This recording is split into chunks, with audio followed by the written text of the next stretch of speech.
Hey everybody, this is the Sliders Review, and I'm here today to talk to you about Hawkeye Season 1, Episode 1, Never Meet Your Heroes.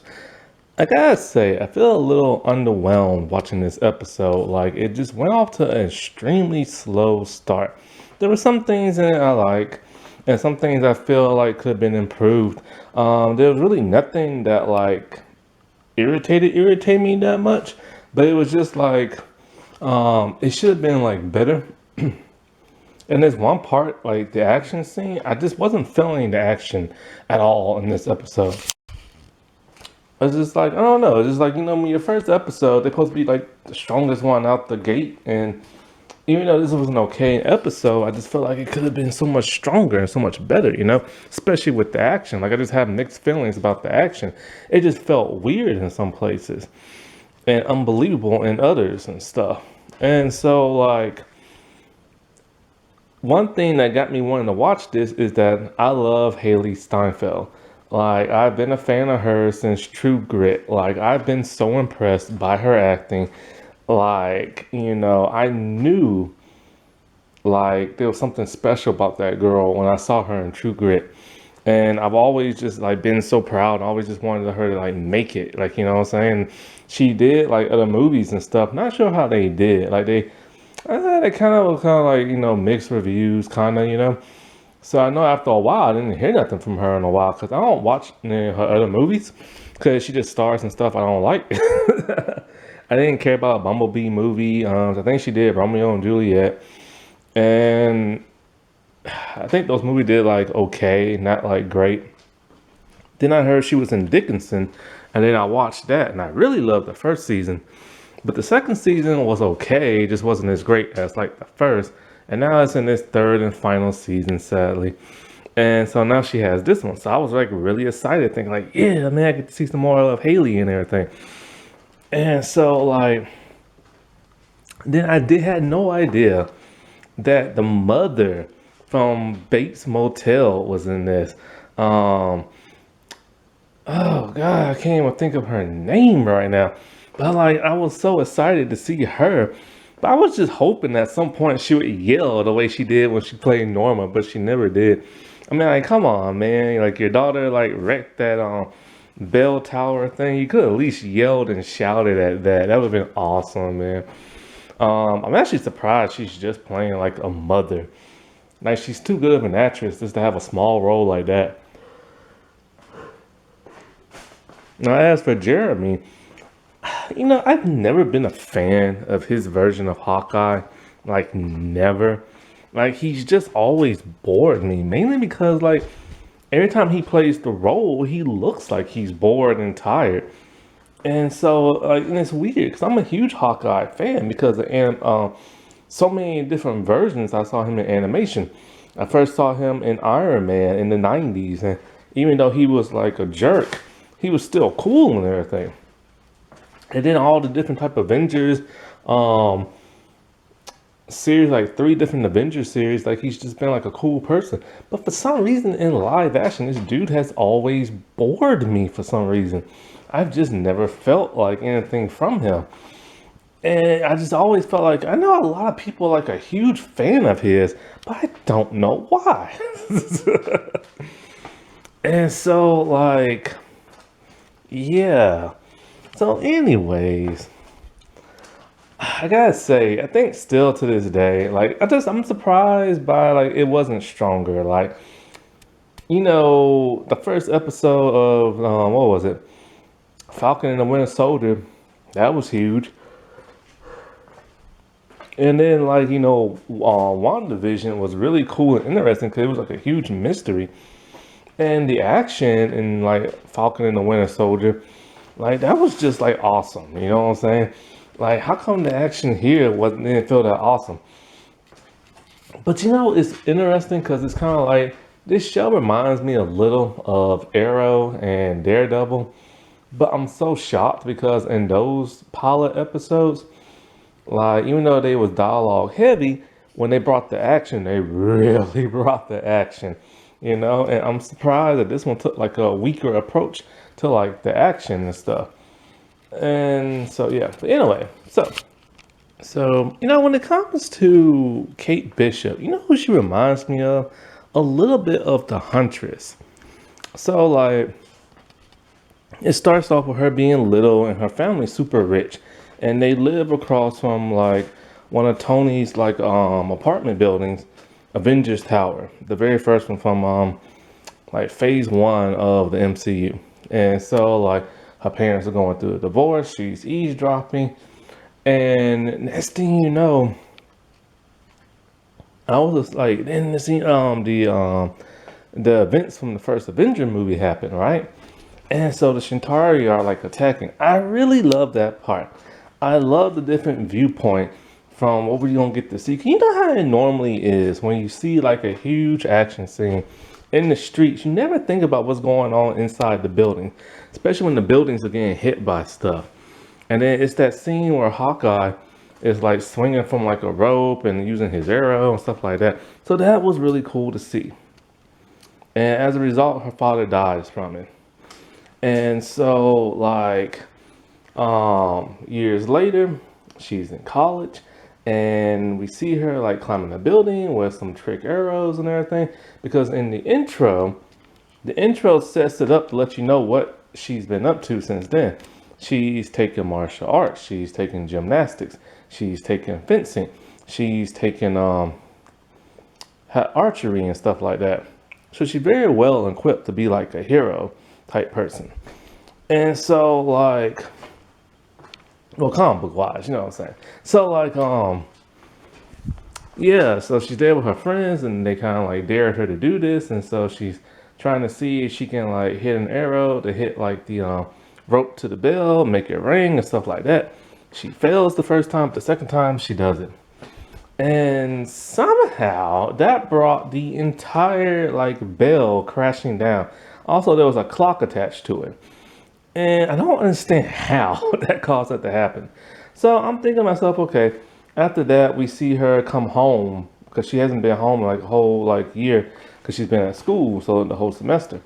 And so like I was expecting maybe we'll see her like handcuffed, something like that, in like jail. Mom has to bail her out, but no, she just all that happened off screen. So that would have been neat to see, especially since it's an hour show. But nah, we don't get to see none of that.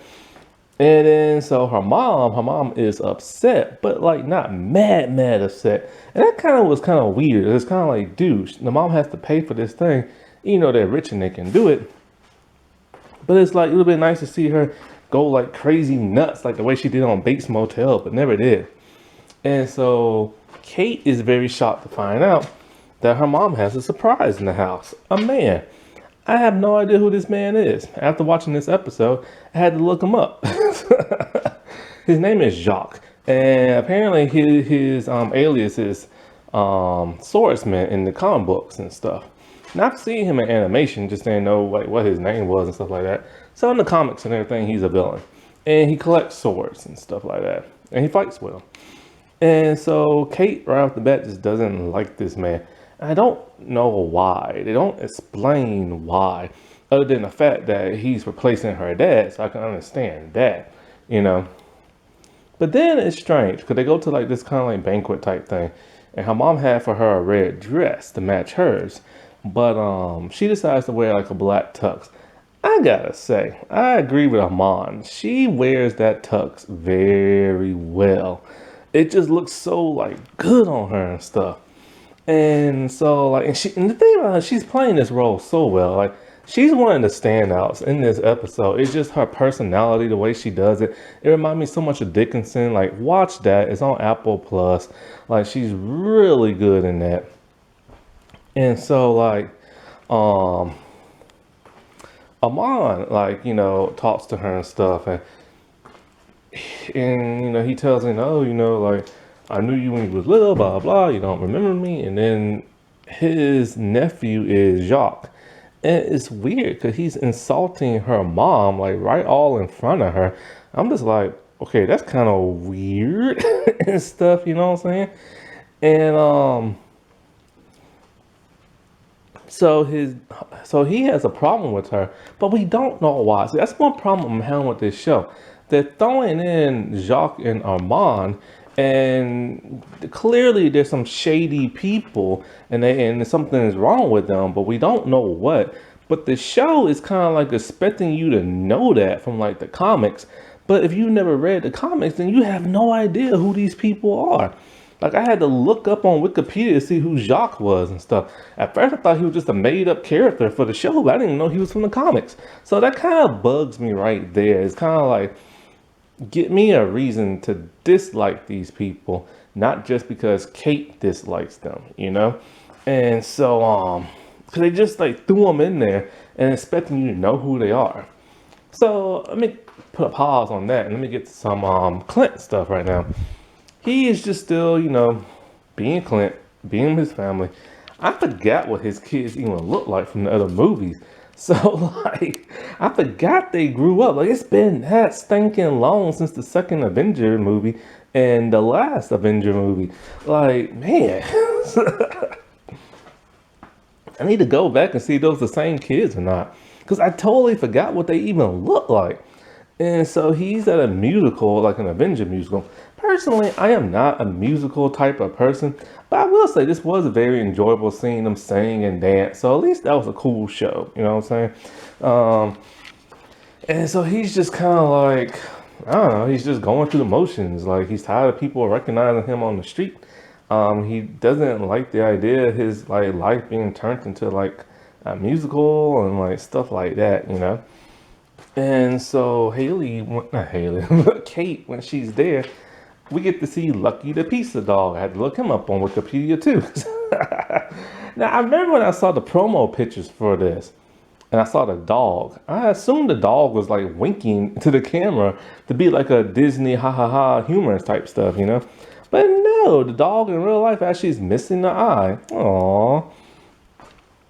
And so like, while she's there, she finds out from her mom that her mom is like, engaged and stuff. So she thought they was just dating, but no, they're just engaged. And I love the interaction between her and her mom, how she gets all up in her mom's face, kind of like gets in front of the person standing in front of her just to like talk to her mom and everything. I really want to see her and her mom have more, like her mom is too laid back. Like when she gets rude with her, when she gets in trouble, her mom is just too laid back. I want to see a little bit more teeth from her mom, you know what I'm saying? And so like Kate, for some reason, decides to go walk around, and because she keeps getting mistaken for the higher help because she's dressed just like them. So that's hilarious right there. And that always happens to me when I go to the store. I don't know what the world is. Say I'll go to a store like Walmart, Target, something like that, you know? And people always assume I work there. And I'm looking at myself and I'm like, do I dress like an employee? No, I'm wearing a completely different shirt.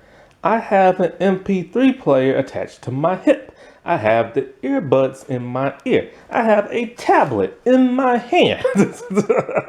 And not to mention, I'm dressed completely different than the stinking workers. I don't understand. And it's always an older white person who does it to me. Like, I don't get it. I seriously don't get it. And it's funny because it was the older white people doing it to Kate, and Haley Steinfeld, she's part black, right? Like her grandfather is half black. So that's just kind of interesting. And so like something causes her to walk around the place and she sees her mom having an argument with her mom. So she gets pissed because of this and she wants to confront him. But he's walking towards the back and to like down below. So she follows him. And it's like some kind of like auction going on. And at first they have a giant like triceratops head skull thing. And so like she's just a spying. And then next thing you know, they're auctioning off stuff from the Avengers compound from when they got blown up in Endgame. Now, you would assume that the Avengers would have got their stuff in the rubble after it like blew up and stuff. So nobody can get their hands on all that sensitive stuff. But no, they left it for the city to clean up. And so now they're auctioning off Ronin's sword in his uniform. So she gets like busted it's funny how she gets weighed and everything. Like she it's just funny. She like he's all like, "Who are you?" And she's like, "You don't even know my name. I quit." And so like she's spying some more.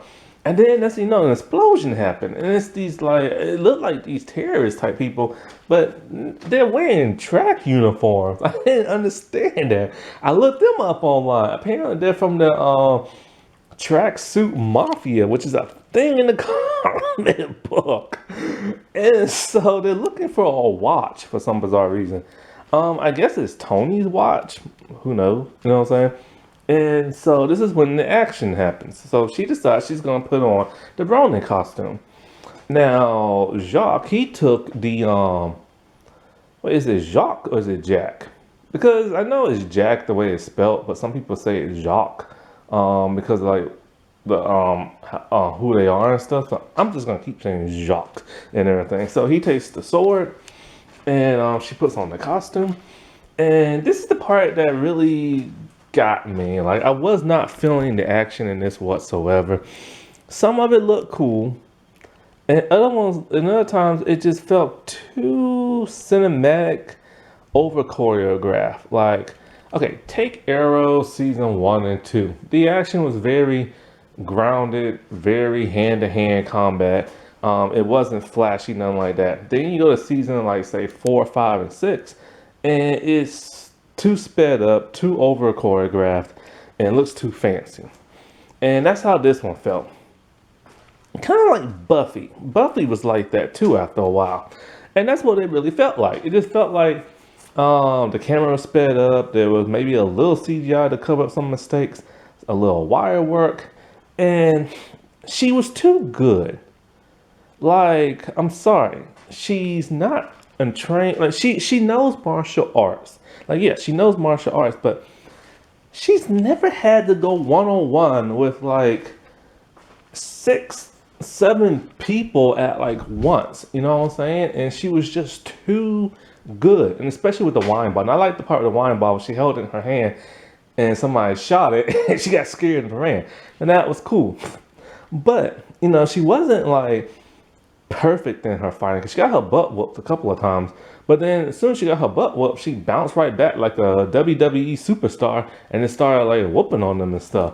And I'm just like, it just seemed to like, it didn't seem realistic. You know what I'm saying? Like she was too good in that fight, especially when she would like kick the bottle and they would like fly up and she caught it in her hands and like threw it. It's like, no, that's like too good and stuff.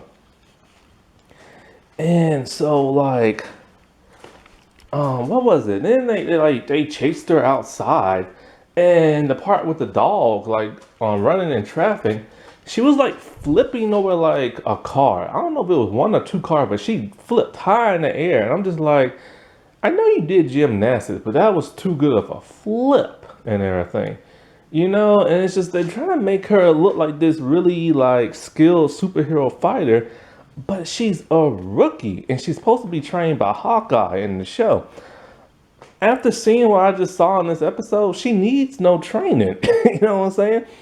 Like, she's too good for this show. And it's just like, I wish they would have like brought her level down. And, because, and also I wish they would have had it more grounded fighting like they did in Daredevil, but it's not.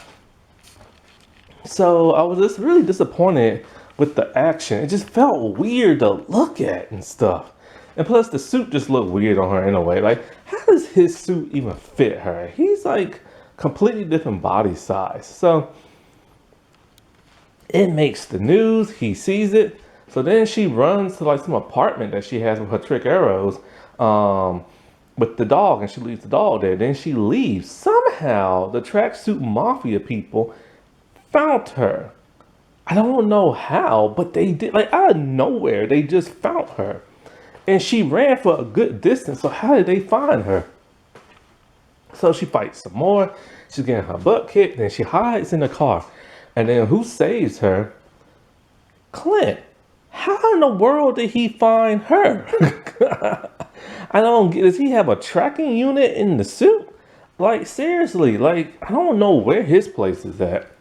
But it had to been somewhere far from where the banquet was at. So how did he know where she was at? Because she literally went to an apartment and then came out and then went someplace else. Like how did the mafia people and Hawkeye find her?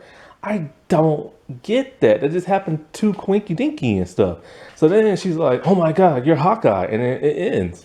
So it's an okay episode. It just wasn't a great episode. Like it just didn't like floor me, Like you're expecting this supposed to be like a big action-packed show, and you're supposed to like literally fall on the floor in excitement. You know what I'm saying? But I didn't feel that and stuff.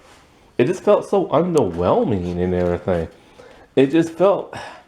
It felt kind of like this was a fan making it on YouTube and having like a low budget. That's what it felt like. But and then just throwing in clips from what they saw from the movie to do like the Avengers Shatari thing. Like, that's what it felt like. It didn't feel like Daredevil. It didn't feel like Arrow. It didn't feel like none of that stuff. It just felt like an amateur making this show.